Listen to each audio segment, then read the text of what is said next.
Megastar Chiranjeevi గారికి అయితే భారత ప్రభుత్వం పద్మవిభూషణ్ అవార్డు పురస్కారాన్ని అయితే ఇవ్వడం జరిగింది. మనం ప్రస్తుతం అయితే చిరంజీవి గారి ఫ్యాన్స్ తో ఉన్నాం. ఆ చిరంజీవి గారి ఫ్యాన్స్ అందరిలోనూ సంతోషం అయితే నెలకొన్నది. వారి యొక్క అభిప్రాయాన్ని అయితే ఇప్పుడు మనం అడిగి తెలుసుకుందాం. కేంద్ర సర్కార్ ప్రకటించినటువంటి అవార్డుల్లో ప్రధానంగా మన తెలుగు హీరో మెగాస్టార్ మా అభిమాన హీరో అయినటువంటి చిరంజీవి గారికి పద్మవిభూషణ్ అవార్డు ప్రకటించిన సందర్భంగా మేము చాలా చాలా హ్యాపీగా ఫీల్ అవుతున్నాము. చాలా సంతోషం మాకైతే. మోదీ గారికి కూడా, సెంట్రల్ గవర్నమెంట్ కూడా చాలా థ్యాంక్స్ చెప్పుకుంటున్నాము. Thank you very much. Chiranjeevi గారికి పద్మవిభూషణ్ రావడం అనేది చాలా సంతోషంగా ఉంది. గతంలో కూడా పద్మభూషణ్ వచ్చింది, ఇప్పుడు పద్మవిభూషణ్. చాలా సంతోషంగా ఉంది. ఆయన చేసే సేవకు ఇచ్చారు. చాలా ముందే రావాల్సింది కానీ కొంచెం లేట్ అయ్యి వచ్చింది. ఆయన సంతోషంగా ఉంది. ఆయన చేసిన సేవకు కానీ, సినీ పరిశ్రమకు కానీ, రాజకీయ పరంగా కానీ, బ్లడ్ బ్యాంకు పరంగా కానీ, మిగతా కొన్ని సామాజిక సేవలు చేయడం వలన వచ్చింది. చాలా సంతోషిస్తున్నాను. ఆయన అభిమానిగా నేను ఎంతో గర్వపడుతున్నాను. ఇలాగే ఇంకా ఎన్నో అవార్డులు తీసుకోవాలి, నిండు నూరేళ్ళు బ్రతుకుతూ భారతదేశానికి తలమానికం కావాలని చాలా హృదయపూర్వకంగా కోరుకుంటున్నాను. చిరంజీవి గారికి వచ్చిన చాలా ఆనందంగా ఉంది. ఎందుకంటే ఏ బ్యాక్గ్రౌండ్ లేకుండా ఒక వ్యక్తి ఇంత స్థాయికి రావడం చాలా ఆనందంగా ఉంది. ఎందుకంటే ఆయనకి ఇదివరకే పద్మభూషణ్ వచ్చింది, పద్మవిభూషణ్ రావడం కూడా చాలా ఆనందంగా ఉంది. ఇంకా ఇంకా ఎదగాలని, ఆయన మూవీస్ కూడా చాలా హిట్ కావాలని కూడా మేము కోరుకుంటున్నాం. ఒక తెలుగు వ్యక్తిగా మేము చాలా గర్వపడుతున్నాం. ఇటువంటి అవార్డులు ఎన్నో రావాలి.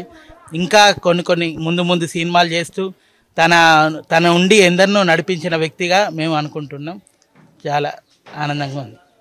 1978లో తన పునాదిరాళ్ళు అనే సినిమాతోటి తన సినీ ప్రస్థానాన్ని మొదలు చేసి ఈరోజు అంచెలంచెలుగా ఎదిగి 155 సినిమాలు చేసిన చిరంజీవి గారికి పద్మవిభూషణ్ వచ్చుడు మేము ఒక చిరంజీవి అభిమానిగా చాలా సంతోషపడుతున్నాం.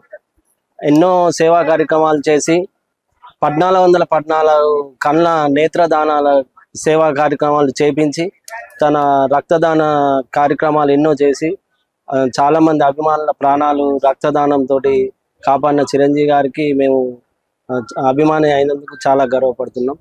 ఈరోజు కేంద్ర ప్రభుత్వం పద్మవిభూషణ్ ప్రకటించడం కూడా మాకు చాలా ఆనందంగా ఉంది.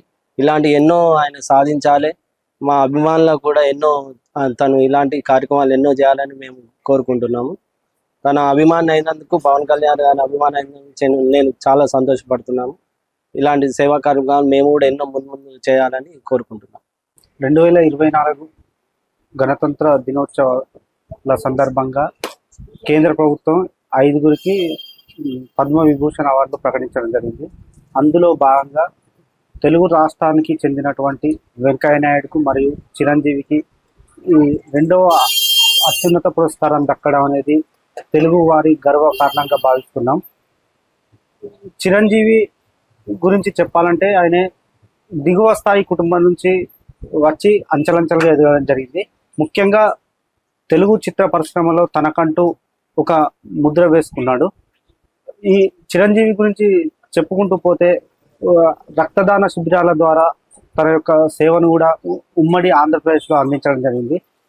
ఈయన రాజకీయాలలో కూడా తన వంతు పాత్ర పోషించిండు.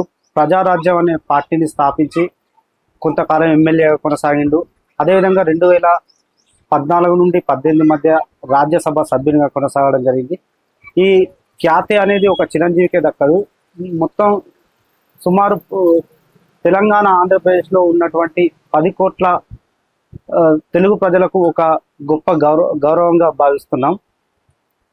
అదేవిధంగా వెంకయ్య నాయుడు చూసుకున్నట్టయితే సాధారణ మారుమూల ప్రాంతం నుండి వచ్చి అంచెలంచెలుగా ఎదగడం జరిగింది. ముఖ్యంగా తన యొక్క ప్రస్థానాన్ని ఏబీవీపీ కార్యకర్తగా ప్రారంభించి ఆర్ఎస్ఎస్లో తనకంటూ ఒక చెరగని ముద్ర వేసుకున్నాడు. అదేవిధంగా రాజ్యసభ చైర్మన్గా వ్యవహరించాడు.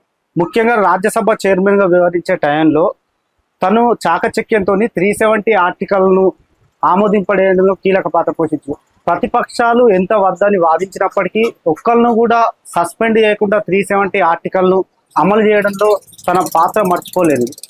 అదేవిధంగా వెంకయ్య నాయుడు చూసుకున్నట్టయితే తన యొక్క బాల్యం మొత్తం గ్రామీణ ప్రాంతాల్లో గడిపి ఉన్నత విద్యాభ్యాసాన్ని తెలుగు మాధ్యమంలో చదివినప్పటికీ త్రిభాషా సూత్రాన్ని అమలుపరిచిండు.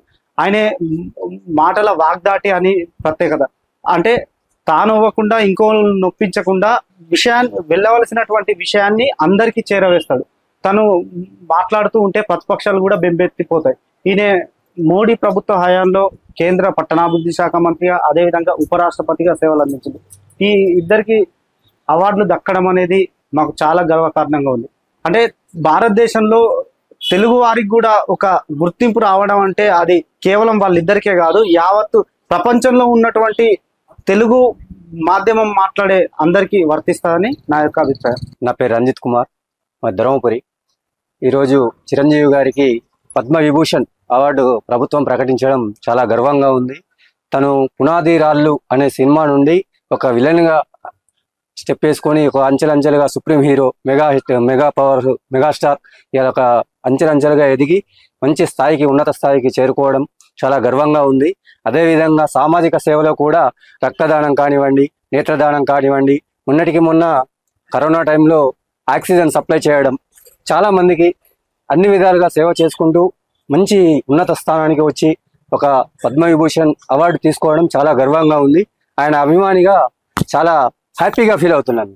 మన చిరంజీవి గారికి పద్మవిభూషణ్ అవార్డు వచ్చినందుకు చాలా సంతోషంగా ఉంది. చిరంజీవి చేసిన సినిమాలన్నీ మంచిగా సూపర్ హిట్ అయినందుకు, ఆయనకు పద్మవిభూషణ్ వచ్చినందుకు చాలా చాలా సంతోషంగా ఉంది. ఇటువంటి అవార్డ్స్ ఎన్నో రావాలని కోరుకుంటున్నాం. అందరం మన ఫ్యాన్స్ తరఫున, ప్రజలందరి తరఫున చిరంజీవి గారికి కంగ్రాట్స్.